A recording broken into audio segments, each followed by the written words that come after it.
Good morning. I have my protein porridge here.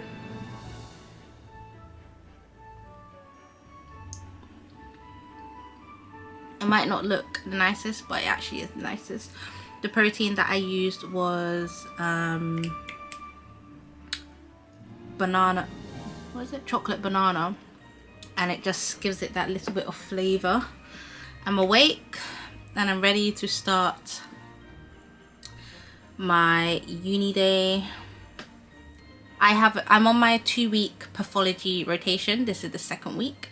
This week it's online. Last week was so much better. It actually really was.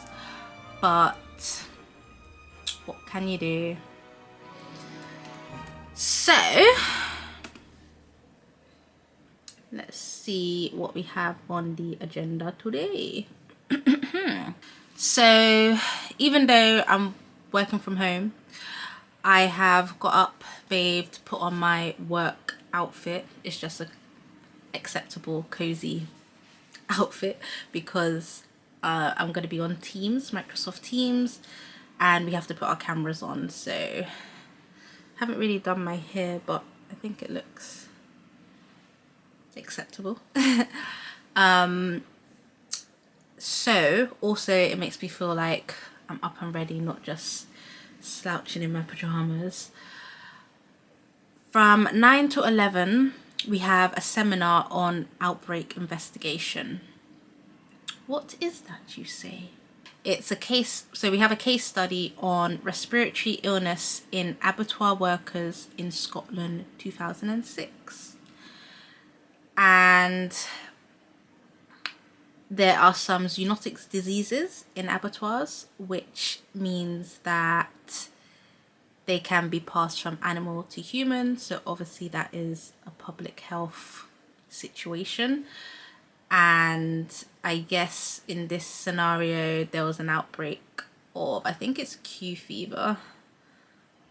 Yeah, I think there was an outbreak of Q fever, which is a bacteria that causes respiratory illness, I assume, in humans. So the overall goal of this case study is to demonstrate the role of veterinarians as public health professionals in outbreak investigations involving zoonotic diseases. A positive predictive value of 71.2%. Okay, so we know that for a positive test, we know that of all the animals that test positive, 71.2% of them will be truly infected. Okay, and then the same goes for the negative predictive values, but what I want to show you is how this varies with the prevalence. So here we've got our 7,220 animals. We know that only 7,200 of them are truly negative. We've got these 20 that are actually positive. Oh my gosh, that was so long. So we just finished a bit early, 10 minutes early. And now we've got another seminar from 11:15 to 1 o'clock, and it's on HACCP, which is hazard analysis and critical control points. So it's a process-based food safety method. So how to keep foods safe. Like measures put in place to keep food safe for us humans. I've opened up the presentation and it says salmonella in pork sausages. So I guess we're just going to be talking about that. It's a boring day today. It really is. Right, let me get my tea, get settled and ready to talk about salmonella. So I managed to find some snacks. I've got Kit Kat and yes, another Kit Kat, you know, to make the big full one. Although this is smaller, isn't it? Even if I put them two together. I don't know. Haven't had one of those big Kit Kats in ages. But I've got that and my lovely tea. And I've got 10 more minutes. Just finished. It's 1 o'clock. Being on Teams all day makes you so tired. Ugh. I'm gonna have some lunch now, and I need to actually prepare for my next session because we are discussing cytology cases and I need to present one. Mine,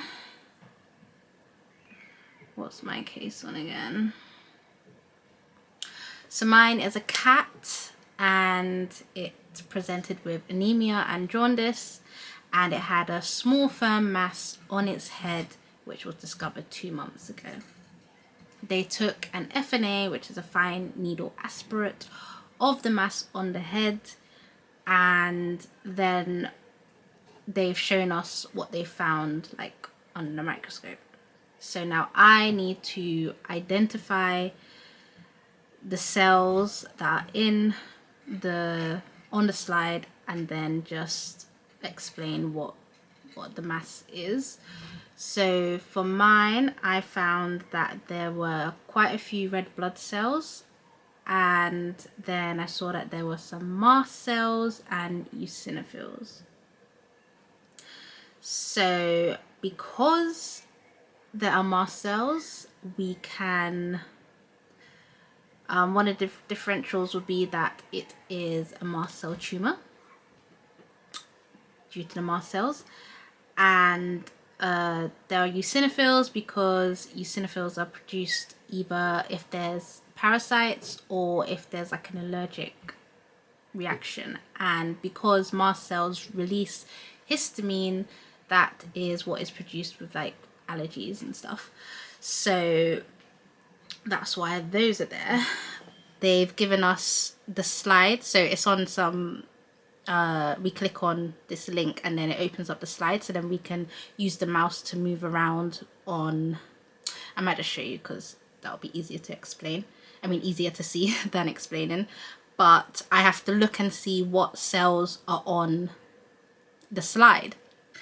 Okay, so this is what I was talking about. You click onto this and then this is going to open up my slide.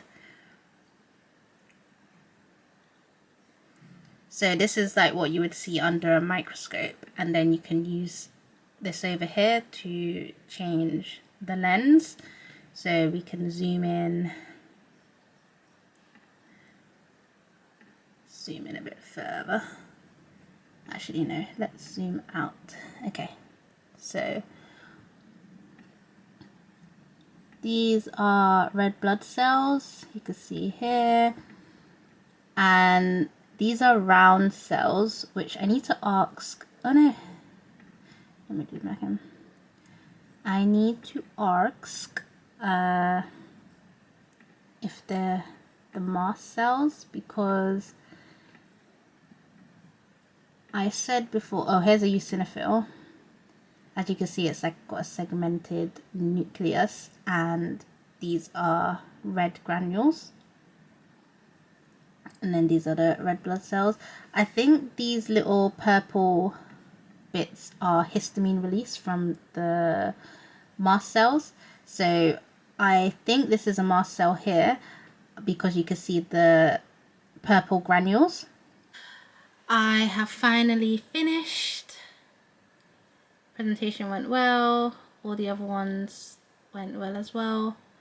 So now I just need to edit today's video and put it up for tomorrow, and then I need to look at what I'm doing tomorrow. I think I've got 3 sessions tomorrow, but it's only 9 till 1, and then we just need to prepare for another presentation on Friday. Long, but after that I'm done. I've got 6 weeks off, and yeah, 6 weeks off until I go back in January to do anesthesia, which I'm worried about because that's kind of hard. So yeah, that's me done for today. I'm just going to edit, and then I might have a bubble bath if time permits. And then I will have my dinner and relax, and then be ready for 9 a.m. tomorrow. Uni is not a joke. I'm not coming back. I'm not coming back. Ugh. This degree, my enjoyment is going to come in the future when I graduate. But right this second, I'm not necessarily enjoying it. It is hard. My brain hurts. It's switched on 24/7 when you're on these rotations. And you can just be asked a question at any moment, like fire question, and it's scary. Some people don't mind it, but I mind it. I hate being on my toes 24/7. I suppose it's good. I am getting better. I feel much better than I felt at the beginning of the rotation. So that's something. Anyways, thanks for watching, and I will see you tomorrow. Vlogmas day 3. I feel like I'm doing quite well, but we will see as the days go on. Anyways, for real, goodbye.